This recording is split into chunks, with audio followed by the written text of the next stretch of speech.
How's it going, ladies and gentlemen? In this video, I'm going to give you a quick training on how to install the Chrome extension Copy and Content.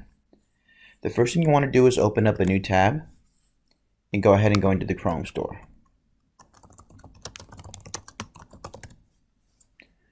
Once you go ahead and get into the Chrome store, you're going to go ahead and type Copy and Content, one word.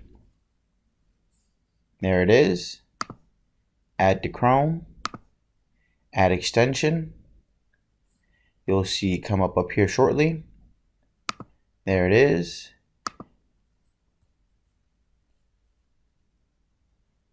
There it is, Copy and Content. Pin it to the top. Go back to Facebook. Click on the icon.